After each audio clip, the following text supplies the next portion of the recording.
Let's go around town, including here in the comic strip, Mr. Yiannis Psaroudis. Yiannis Psaroudis.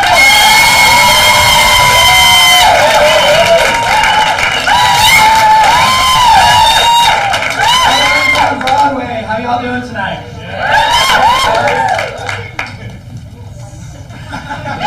I'm fine, thank you for asking.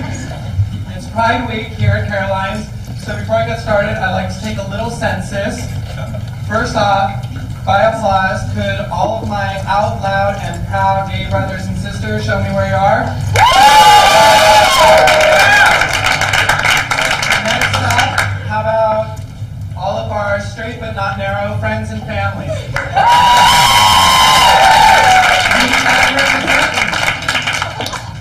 Last but not least, show some pride, my small-minded red state homophobes.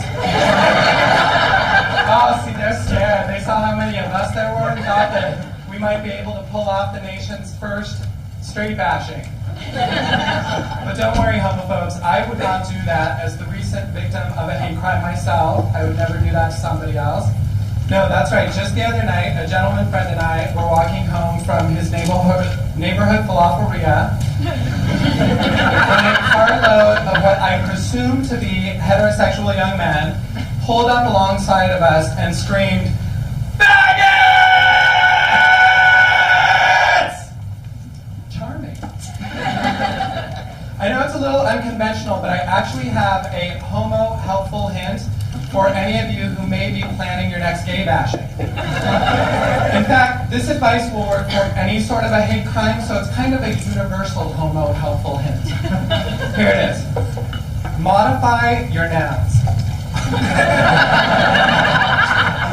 See, the thing is, I know I'm a fag. I mean, look at me. And if that's not enough, I was walking down the streets holding hands with a dude. And I say things like homo-helpful hint and falafelria. So unless you're gonna say something like fucking fag or die faggot die, I have no way of knowing whether you're bashing me or just pointing out the painfully obvious. In fact, we mistook that incident for some sort of bizarre urban scavenger hunt.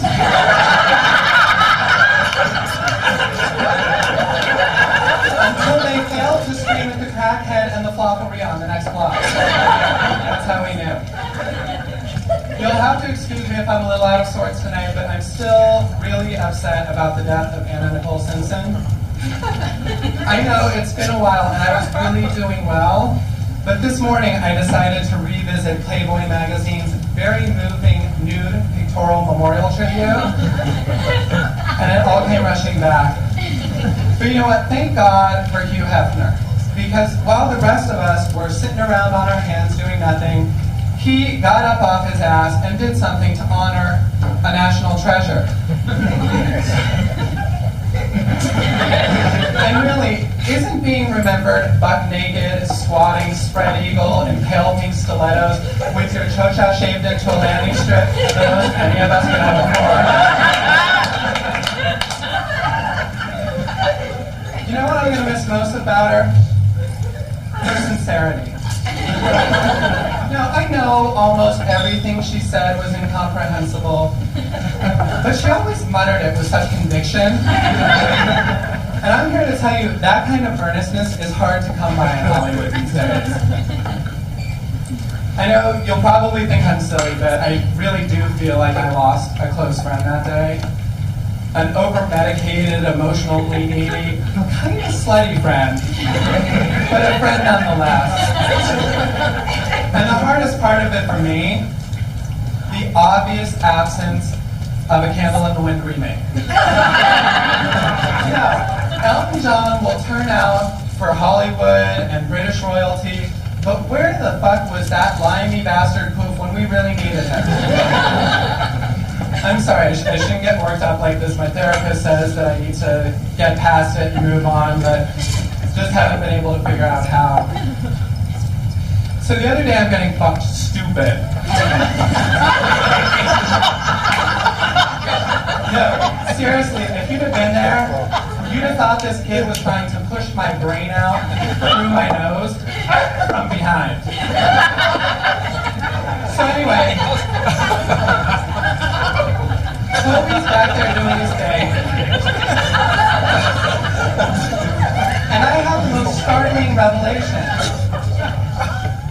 just really in the mood for a veal and pepper sandwich. I know, awkward, right? Because I'm a vegetarian. But just then, Kyle, the cameraman, says that he knows a place that makes vegetarian veal and pepper sandwiches. So the next thing you know, Toby, Kyle, the lighting crew, and I are in the West Village trying buying everybody vegetarian veal and pepper sandwiches. Delish. So, any single people in the audience tonight? Okay, is it me, or is dating in New York expensive? Some of the women in the audience are going to think I'm a pig for saying this, but it's gotten to the point where if I take a guy out to dinner and movies, I kind of want some sort of guarantee that I'm going to get laid at the end of the night. That's why I only date rapists. Don't judge me. No, I'm not even ashamed to admit that, but sometimes it's a little embarrassing slipping myself a Mickey at the end of the night. Thank you, you've been a great audience.